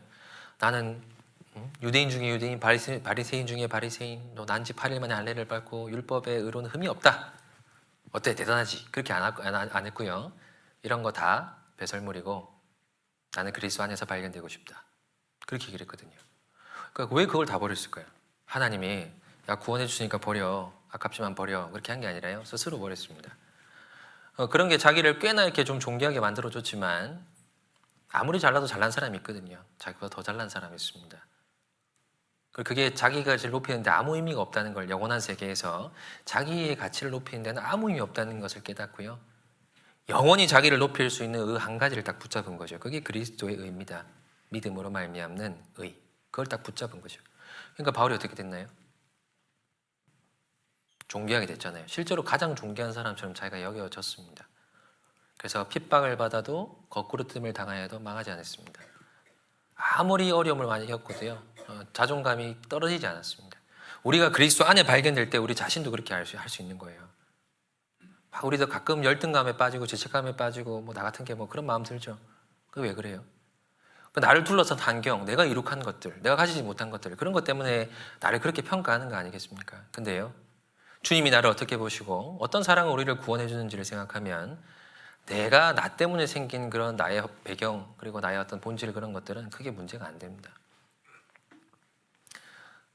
주님이 나를 얼마나 사랑하셨는지, 사랑하셔서 얼만큼 해주셨는지, 만유를 지으신 주께서 나를 어떤 가치로 보시는지 그게 마음에 분명해지면 어떻게 살아왔든 앞으로 어떻게 살든 우리가 자존감을 잃어버리지는 않을 겁니다. 누구 앞에서도 당당할 수 있는 거예요. 십자가는 사람을 가장 존귀한 사람으로 만들어줍니다. 세상에서 가장 못난 사람이라 하더라도요, 가장 잘난 사람으로서 여길 수 있게 만들어줍니다. 착각이 아니에요. 그거는 자기를 정확하게 알게 만들어주는 거예요. 나를 믿는 자는 성경의 이름과 같이 그 배에서 생수의 강이 흘러나리라. 항상 사람을 소생케 만들어주는 것이 구원받은 사람에게 들어와 있는 성령의 힘이에요. 소생케 만들어줍니다. 마음을 살아나게 만들어줘요. 우리가 마음이 죽을 때가 있잖아요. 뭐 잘못했을 때, 어려움에 처했을 때, 갈등을 겪을 때 마음이 죽어버립니다. 근데 배에서요, 끊임없이 흘러나는 생수의 강이 성령입니다. 물을 옆에 두고 목말라 죽은 사람 없겠죠? 목마르면 물 퍼먹으면 되니까요. 우리가 계속 어리석어서 우리 자신의 가치를 잃어버리고 우리의 본질을 잊고 그냥 낙심하고 살 수 있습니다. 그래서 주님은 끊임없이 우리 마음 가운데서요, 우리가 얼마나 존귀한 사람인지를 일깨워 주십니다. 성령께서 생수의 강이 흘러난다 그랬습니다. 계속. 그래서요, 우리가 십자가를 마음에 바라볼 때 존귀한 자로 살 수 있는 힘이 생깁니다. 그리고 또 한 가지 능력은요, 핍박자고 포행자고 해방자였던 바울을 순교자로 만들었던 것처럼 정말 별로 가치 없는 인생을 살 뿐만 아니라 하나님께 욕된 삶을 살고 하나님을 대적하는 인생을 살던 사람을 전도자로 만들고 또 하나님을 기쁘게 하는 사람으로 만들어주는 것이 능력입니다. 개과천선도 이런 개과천선이 없죠. 사도들은 겁쟁이였잖아요. 예수님 예수님 잡혀갈 때 도망가 버렸습니다. 배신했어요. 근데 그런 배신했던 사람들을 정말 용감한 사람으로 바꿔줬습니다. 얼마나 용감했냐면 제자들이 숨어 있었던 이유가요, 종교가들이 두려워서 그랬습니다. 군대를 갖고 있는 그 종교 권세자들이 두려워서 모여서 숨어 있었어요. 근데 성령을 받고 난 이후에 그들 앞에 섰습니다. 그때 트라우마가 떠오르지 않았을까요? 야, 쟤네들 예수님 죽였는데 나도 죽이지 않을까? 두려워하지 않았죠. 당당하게 얘기했습니다. 야, 너 말하면 죽여버릴 거야. 다시는 전하지 마. 그럴 때 야, 내가 하나님 앞에서 네 말 듣는 게 옳냐? 나는 보고 들은 것을 말하지 않을 수 없어. 그리고 나가버렸잖아요. 제일 놀란 게 누구였을까요? 종교가들이요. 쟤들 뭐지? 무슨 일이 벌어진 거지? 아마 놀랐을 겁니다. 그러니까 정말 비겁쟁이였던 사도들을 정말 용감한 사람으로 바꿨죠. 하나님을 대적하던 바울을 순교자로 바꿔버렸습니다. 그게 복음의 힘입니다. 다른 사건으로 이런 변화가 가능할까요? 십자가로만 가능한 겁니다. 사도들이 비할 바는 아니지만 우리도 그런 변화를 겪고 살았잖아요. 주일에 구원받기 전에 주일에 정해진 시간에 교회에 온다는 것은 상상할 수 없는 일이에요. 근데 구원받으니까 오잖아요. 보통 헬스장도 한 2-5달 쉬면 가기 싫어요. 근데 교회 한 2-5달 쉬니까 가기 싫어지던가요? 더 가고 싶어지던가요? 반대죠. 이게 가능한 변화가 아니거든요. 다른 사건으로 이게 불가능한 겁니다. 그리고 수입의 많은 부분들을 더 헌금으로 합니다. 길 가다가 유니세프 이런 거 보면 부담스러워서 이렇게 빙 돌아갈 때 있잖아요. 후원하라고 할까봐. 근데 우리가 11조도 하고 헌금도 하고 회비도 내잖아요. 근데 이거 아깝습니까? 별로 아깝다 생각 안 들죠. 못 드리면 못하면 더 불편합니다. 그런 마음은요, 구원받지 않으면 들을 수가 없습니다. 그리고 요즘은 뭐 집들이도 안 하고 뭐 이렇게 집에 누구 초대하고 이런 거 별로 이제 좋아하지 않잖아요. 근데 집을 개방해서 조모임을 하고 구역 모임을 하고 더 맛있는 거 대접하려고 막 애를 쓰고 며칠 전부터 뭐 어떤 분은 1년치 일정 나오면 몇 달 전부터 고민한다고 하시더라고요, 메뉴를. 근데 먹고 가시면 어때요? 모임 끝나고 이제 다 모임 무사히 마치고 가면 어떤 마음 드십니까? 기쁘잖아요. 아, 와서 우리 집에 와서 기도도 해주고 모임도 해주고 너무 좋았어. 아깝지 않죠? 저도 결혼하고 나서 회사 직원들이 집들이 하세요 막 그렇게 하는 거예요. 안 했어요. 아깝더라고요. 근데 좀 그래서 예 이러다가 이제 퇴사했는데요. 퇴사를 해버렸는데 근데 구역 모임 바로 했습니다. 너무 좋더라고요. 내가 결혼해서 우리 집에서 구역 모임을 하다니 그 너무 감격스러웠어요. 그게 어떻게 가능합니까? 그것도 우리에게 일어난 변화 중에 하나입니다. 그리고요, 휴가 때 놀러 가야지 수영관 가잖아요. 그죠? 휴가 때 휴가 맞춰서 수영회를 갑니다. 그리고 수영회 가는 게 더 좋아요. 휴가 때 놀러 가는 것보다. 그래서 막 공주 저 건물 보면 막 마음이 막 두근두근하고 그러잖아요. 보통의 마음들이. 그리고 끝나고 오면 어때요? 아우 더웠어, 싫었어, 짜증났어. 그런 게 아니죠. 뭔가 이렇게 마음이 충만해서 돌아옵니다. 가서 하고 온 거라고는 봉사하고 온 거밖에 없는데 내가 뭔가를 막 쏟아내고 온 것 같은데 뭐 마음에 채워지잖아요. 그런 것도 우리에게 일어난 변화입니다.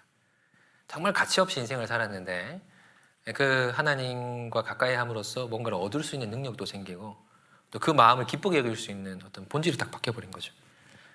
말씀 하나도 못 듣고 봉사만 해도 기뻐할 수 있는 능력이 십자가의 능력입니다. 세상 교육이 사람을 이렇게 못 바꿔요. 우리 자녀들 변하는 거 보세요. 정말 철없이 중고등학생을 보냈는데 청년 되고 나서 의젓해지는 경우 있잖아요. 세상 어떤 교육이 그런 걸 바꿉니까? 어릴 때는 부모가 자식을 어떻게 좀 잘 키울 수 있을 거라고 생각은 하지만 이내 포기가 되죠. 아, 내가 할 수 없구나. 근데 나중에 교회에서 신실하게 성장하고 있는 걸 보면서요, 아, 정말 이게 하나님의 능력이라는 걸 깨달아요. 저희 부모님이 그러십니다. 야, 기적이야. 그렇게 얘기를 하시는데 내가 한 게 아니야. 정말 그런 게 맞는 것 같아요. 우리도 실제로 그런 능력을 보고 깨닫고 살고 있습니다. 그게 능력이에요.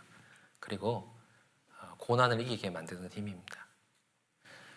누군가에게 깊이 사랑을 받으면 힘이 생기고 누군가를 깊이 사랑하면 용기가 생긴다. 좋은 말이 있더라고요. 사랑을 받으면 힘이 생기고 사랑을 하면 용기가 생긴다. 우리는 사랑을 받았잖아요. 그러니까 힘이 생기죠. 세상을 힘차게 살아갈 수 있는 힘이 생깁니다. 근데 살아가려고 해보니까 너무 어려운 게 많은 거예요. 그런데 예수님을 사랑하기 때문에 그걸 이겨낼 용기가 생기는 거예요. 나를 위해서는 뭘 안 해도요, 사랑하는 대상을 위해서는 뭔가를 할 수 있잖아요. 기꺼이 그런 마음 가질 수 있잖아요. 우리가 하나님의 사랑을 입고 하나님을 사랑하게 됐습니다. 구원을 받고 난 이후에 하나님을 사랑하는 마음이 생겼기 때문에 하나님을 사랑하는 마음에서 신앙생활도 하는 거죠. 별로 안 맞는 것도 있다 하더라도요, 그런 거 다 포용하고 안아주고 싶은 욕구도 생깁니다. 형제가 너무 좋고 자매가 너무 좋아서가 아니라 하나님을 사랑해서 그런 거예요. 나는 할 수 없는 봉사를 맡기려고 합니다. 노래 진짜 못하는데, 나 누굴 가르쳐 본 적이 없는데, 나 말하는 걸 너무 싫어하는데, 이런저런 봉사를 맡깁니다. 어렵죠. 그런데도 합니다. 이유가 뭐죠? 하나님을 사랑해서 시키셨으니까. 그게 우리가 가진 능력입니다. 고난을 이기게 만드는 힘이에요. 고린도후서 4장 7절입니다.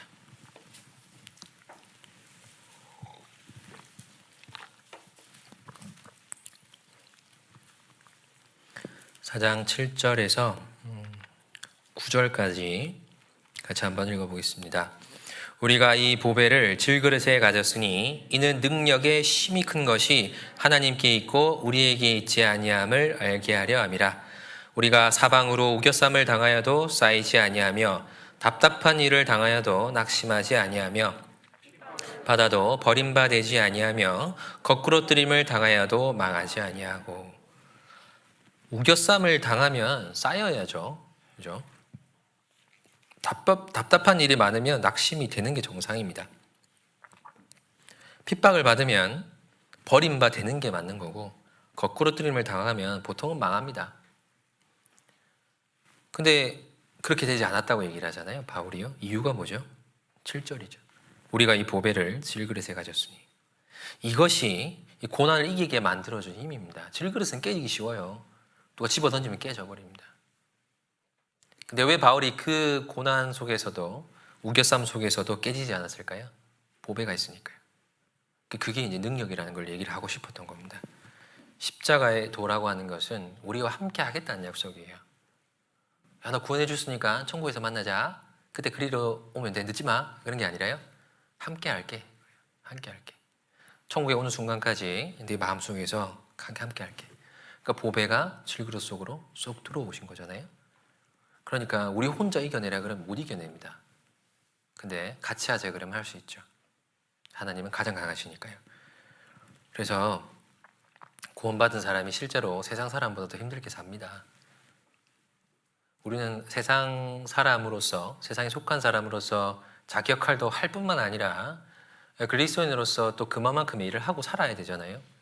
그러니까 우리에게는 훨씬 더 큰 능력이 필요합니다. 하나님을 사랑하는 마음에서 또 복음을 전하려고 하면 또 그거는 또 핍박도 있습니다. 또 제일 어려운 거는 자기 자신과의 싸움이에요. 그런 여러 가지 고난을 우리가 어떻게 이겨내고 살아갈 수 있을까요? 보배 때문입니다. 보배가 있으니까요, 낙심치도 않는 거예요. 마음적으로도 우리가 낙심하지 않고 또 외부적으로도 용기를 잃지 않을 수 있는 힘은 보배가 있어서 가능한 겁니다. 10절, 11절도 같이 읽겠습니다. 우리가 항상 예수 죽인 것을 몸에 짊어짐은 예수의 생명도 우리 몸에 나타나게 하려 함이라. 우리 산자가 항상 예수를 위하여 죽음에 넘기움은 예수의 생명이 또한 우리 죽을 육체에 나타나게 하려 함이니라. 자, 이 보배가 우리 가운데 있어서 우리가 망하지 않게 됐습니다. 사망에서 생명으로 옮겼고 정말 존귀한 사람이라는 걸 깨닫게 해줬습니다. 그러니까 그런 사람 마음에요, 소원이 생기는 거예요. 예수의 생명이 우리 죽을 육체에 나타나게 하자. 이게 바울의 삶의 방향이었습니다. 나는 금그릇인 줄 알았고 은그릇인 줄 알았는데 난 질그릇이었구나. 근데 보배가 딱 들어오니까요, 이 질그릇 자체가 중요한 게 아니라 내 안에 있는, 내가 지금 소유하고 있는 이 보배가 정말 드러나서 다른 사람도 이걸 좀 소유할 수 있게 만들어주고 싶다. 예수께서 나를 위해 죽으셨으니까 이제 내가 아니라 예수님이 돋보이는 인생을 살고 싶다. 그런 소원이 이제 바울에게 생긴 겁니다. 바울은 항상 자기가 최고였잖아요. 내가 최고야. 나 따라와. 내가 군대를 이끌고 와서 다 없애버릴 거야. 그랬던 사람이 내가 아니라 내 죽을 육체에 예수가 나타났으면 좋겠다. 그게 능력을 입은 사람이 가진 소원입니다. 우리도 마찬가지 아닌가요? 하나님이 나를 존귀하게 만들어줬으니까 이제 정말 내가 뭔가를 해봐야지. 내가 앞장서서 막 내가 다 장악해야겠다. 그런 마음 들지 않죠. 내가 예수의 능력을 힘입어서 예수님이 기뻐하시는 인생을 살고 싶다. 그 궁극은 전도입니다. 바울이요, 나의 간절한 기대와 소망을 따라 아무 일에도 부끄럽지 아니하고 오직 전과 같이 이제도 온전히 담대하여 살든지 죽든지 내 몸에서 그리스도가 존귀되게 하려 하나니 이는 내게 사는 것이 그리스도니 죽는 것도 유익함이라. 바울의 소원이 그랬습니다. 내 죽을 육체에 살든지 죽든지 그리스도가 존귀하게 됐으면 좋겠다. 그러니까 내가 사는 것도 주를 위해서 죽는 것도 주를 위해서 어떻게 되든지 주가 존귀되면 괜찮은 거다. 바울이 겪었던 고난을 이렇게 쭉 훑어보면요, 삶을 훑어보면 맥락이 없습니다. 그죠? 어떨 때는 막 빈궁에 처하고, 어떨 때는 풍요에 처하고, 어떨 때는 건져주고, 어떨 때는 그냥 빠뜨려 버리죠. 우리가 그런 상황이 있었으면 하나님 지금 뭐 하시는 겁니까? 그런 항변을 할 수밖에 없을 거예요. 아니 이랬다 저랬다 나를 왜 물에도 던졌다가 불에도 던졌다가, 이게 맥락 없이 이게 뭡니까? 우리는 하나님의 법칙을 찾고 싶어 하잖아요. 그동안 나를 이렇게 이끌어 오셨으니까 앞으로 이렇게 하시겠지. 근데 주변의 상황을 딱 보니까 나에게도 이런 의미겠지, 그렇게 예측을 하는데 예측이 거의 빗나가거든요. 근데요, 그런 패턴 찾으려고 할 필요가 없습니다. 우리의 마음이 살든지 죽든지 나를 위해 죽으신 그리스도가 나타나면 괜찮다. 어떨 때는 내가 잘 되는 게 주님의 영광일 수 있고요, 어떨 때는 고난 가운데 그걸 극히 이겨내는 것이 주님의 영광과 복음을 전하는 데 도움이 되는 걸 수 있습니다. 하나님이 자기의 영광을 위해서 우리를 각각 다른 위치에 두실 수 있습니다. 우리가 찾을 수 있는 법칙이나 맥락이 없을 수도 있어요. 그러나 정말 내 몸에서 그리스도가 존귀됐으면 좋겠다, 그런 소원이 있으면 다 받아들일 수 있습니다. 바울처럼 죽든지 살든지 그리스도가 존귀되면 나는 괜찮다. 어떤 모습으로 사는지가 아니라 어떻게 살든지 주님이 보여주면 괜찮다. 내가 어떤 상황이 있는지가 아니라 어떻게든 영혼 건질 수 있으면 괜찮다. 그게 능력을 입은 사람의 삶의 태도라고 생각을 합니다. 사실 내가 내 인생 생긴 대로 살면 뭐가 남습니까? 사람 하나 건질 수 있나요? 못 건집니다. 근데 주님께서 이끄시는 대로 살면 시간이 지나면서 한 사람 한 사람 내 주변에 이렇게 건져지는 걸 경험하실 겁니다. 내가 살면서요, 아무리 좋은 일 해도요, 평생 영혼 하나 건진 것만큼 가치 있진 않을 거예요. 주님 뜻대로 살아보니까 가치 있는 인생 사라지잖아요. 내 마음대로 안 사라져서 불만이 있었지만요, 주님 뜻대로 인생을 이끌려오다 보니까 어느새 가치 있는 일을 하고 있잖아요. 주님이 우리를 고생시키는 게 본심이 아닙니다. 정말 좋은 일을 하게 하려고, 우리가 그토록 인생을 가치 있게 살고 행복하게 살고 싶어 하니까 진짜 가치와 행복이 뭔지를 깨닫게 하려고 어려운 가운데 두시는 거죠. 근데 그걸 이길 힘도 주시는 거고, 그래서 우리는 그런 소원을 가지는 것이 마땅하리라고 생각을 합니다. 로마서 1장 16절입니다.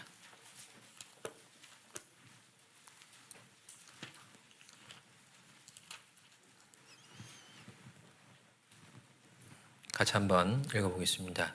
내가 복음을 부끄러워하지 아니하노니 이 복음을 모든 믿는 자에게 구원을 주시는 하나님의 능력이 됨이라. 첫째는 유대인에게요 또한 헬라인에게로다. 자, 여기도 유대인, 헬라인 이렇게 얘기를 하죠. 모든 사람이라는 뜻입니다. 왜 복음을 부끄러워하지 않는가? 이유가 나오잖아요. 이거는 유대인, 표적을 구하는 유대인에게나 지혜를 구하는 헬라인에게나 동일하게 구원을 줄 수 있는 하나님의 능력이 되기 때문에 그래요. 그런 확신이 없으면 우리는 주눅들 수밖에 없습니다. 그런 확신이 있으면요, 야, 네가 지금 그렇게 하는 게 중요한 게 아니야. 네가 진짜 행복하고 싶으면 내가 갖고 있는 진리를, 내가 알고 있는 예수님을 만나야 돼. 당당하게 전할 수 있습니다. 사람들이 어디에 몰두하고 어디에 인생을 걸고 살든 내가 가진 게 가장 귀하다는 확신이 있으면 당당하게 전할 수 있습니다.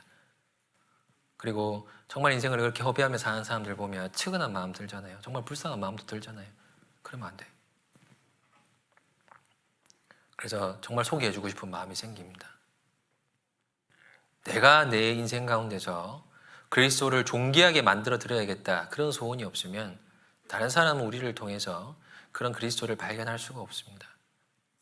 근데 어떻게든 우리가 하루를 시작할 때 어떻게 오늘 내가 사는 게 아니고 예수님이 좀 드러나게 살아볼까? 말로든 행동으로든. 어떻게 그냥 신념을 갖고 사는 사람들과는 다르게 정말 구별된 모습을 보여줄까? 세상 사람들이 정직한 것보다 훨씬 더 정직하고, 세상 사람들이 성실한 것보다 훨씬 더 성실하고, 세상 사람들이 착한 것보다 훨씬 더 착하게 살아서 그들이 믿는 것과 내가 믿는 것이 완전 다르다는 것을 어떻게 보여줄까? 그런 마음을 가진 사람은 그리스도가 보입니다. 그 사람들 통해서. 그럼 물어보겠죠. 그거 뭐냐? 그거 어떻게 하는 거냐? 넌 어떻게 그러면 행복하게 살 수 있느냐? 그런 걸 묻지 않겠어요? 우리는 그런 확신이 있어야 됩니다. 표적을 구하는 사람이든 지혜를 구하는 사람이든 아니면 그 어떤 걸 쫓는 사람이든 내가 가진 복음이 그런 것보다 훨씬 더 가치 있고 가장 존귀하다는 것을 우리 스스로도 믿어야 되고 다른 사람도 그걸 알 수 있어야 됩니다. 야, 쟤는 뭔가 다르구나. 그런 소원이 우리 가운데 있을 때 우리는 그렇게 실제로 살아갈 수가 있을 겁니다. 바울은 이 일에 평생을 걸었잖아요. 그래서 바울의 몸에는요, 그런 흔적들이 가득했습니다. 갈라디아서 6장 17절. 6장 17절. 함께 읽어보겠습니다. 이후로는 누구든지 나를 괴롭게 말라. 내가 내 몸에 그리스도의 흔적을 가졌노라. 바울은 자기의 삶에 예수의 흔적이 있다고 얘기를 했잖아요. 여러 가지 흔적이 있겠지만 이 고린도후서 11장에 보면 여러 가지 고난에 대해 얘기하잖아요. 형제의 위험과 강의 위험과 강도의 위험과 그런 모든 위험들을 쭉 보다 보면요, 기가 막힙니다. 어떻게 한 사람의 인생에 고난이 이렇게 지배하게 될 수 있을까 싶을 정도로 기가 막혀요. 그래서 바울이 나처럼 고생한 사람 없어, 그렇게 결론 맺지 않았죠. 이 외에 일은 고사하고 내가 가장 염려하는 것은 교회를 위한 거다. 더 이해가 안 되는 거죠. 야, 이렇게 고난을 받을 수 있을까? 어떻게 이렇게 많은 고난을 한 사람이 받을 수 있을까? 그것도 신기한데 그걸 아무렇지 않게 여기는 건 더 신기한 거예요. 실제로 바울의 인생에는 고난의 흔적이 있었습니다. 그걸 기꺼이 이겨냈습니다. 바울의 몸에 이게 40에 하나 감한매를 여러 번 맞았잖아요. 제가 어떤 그 기독교 관련된 책을 보다가 추측인데 충분히 납득 가능한 추측이었습니다. 해당에 들어가서 예수 그리스도를 전할 때 많은 유대인들이 의심했습니다. 야, 너 예수님 핍박하던 사람이잖아. 네 진정성을 어떻게 증명할 거야? 그리고 신자들도, 예수를 믿는 성도들도 바울이 찾아왔을 때 계속 의심하지 않았을까요? 야, 저 사람 진정성을 어떻게 알 수 있을까? 근데 무엇이 바울의 진정성을 증명할 수 있었을까요? 몸의 흔적입니다. 바울이 옷을 벗는 장면이 나와요, 그 책에. 그래서 모든 사람이 입을 딱 다물어 버리게 만듭니다. 말로는 우리가 예수님 믿는다 할 수 있지만 진심이 아니고서는 그 몸에 그런 흔적 가질 수가 없습니다. 아직 아물지 않은 상처가 있었을 거예요. 돌에도 맞았잖아요. 채찍 여러 번 맞았잖아요. 그러니까 그 삶의 흔적들이 그 사람의 진정성을 증명을 해낸 거죠. 실제로 바울은 나는 선한 싸움을 싸웠다 얘기했습니다. 출발은 십자가의 돌이었잖아요. 내가 이제 너희를 위하여 받는 괴로움을 기뻐하고 그리스도의 남은 고난을 교회를 위하여 내 육체에 채우노라. 실제로 채웠습니다. 그래서 바울의 말을 의심하는 사람이 나중에는 없었을 겁니다. 그 몸에 그런 흔적이 있었으니까요. 우리에게도 같은 사명이 있습니다.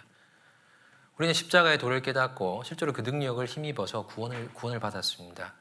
그리고 그 능력을 힘입어서 오늘까지 살고 있습니다.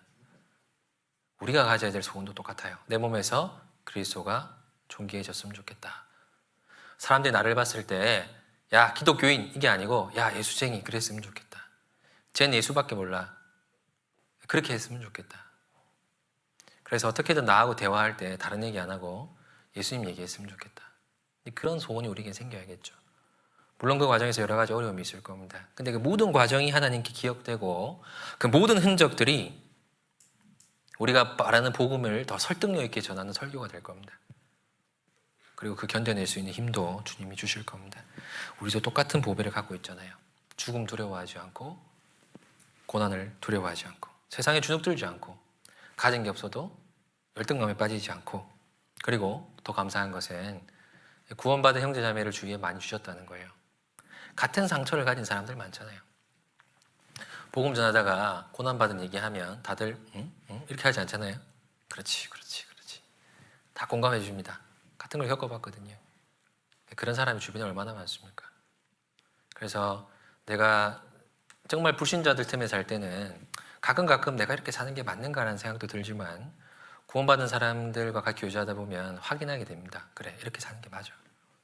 그리고 다시 그 확신 갖고 세상에 나가서 구별된 인생을 살 수 있게 되는 거죠.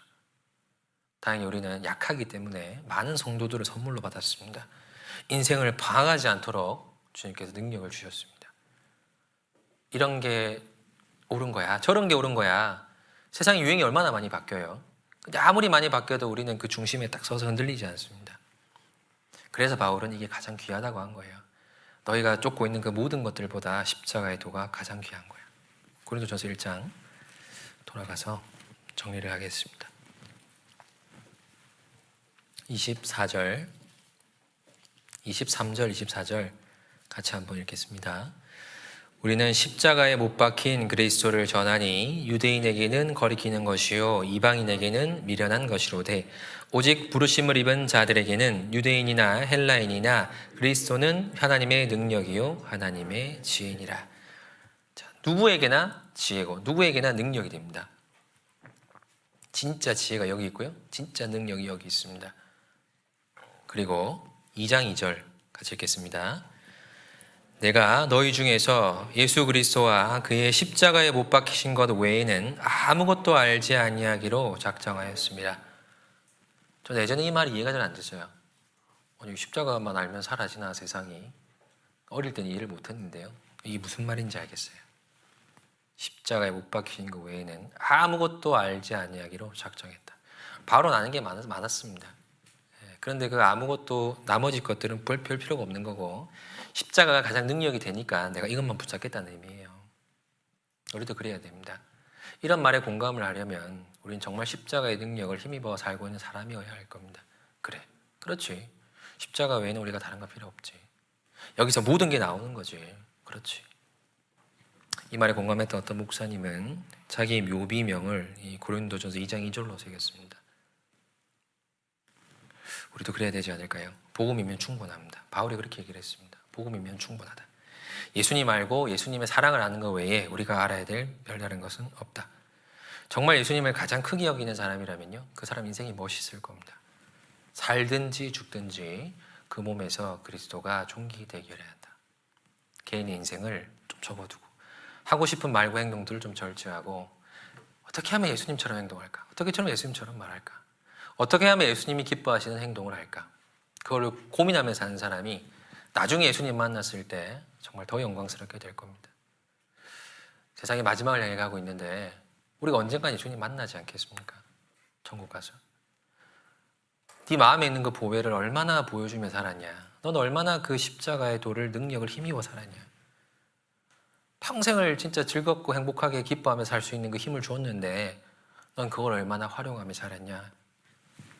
묻지 않으셔도 우리 스스로에게 묻게 될 겁니다.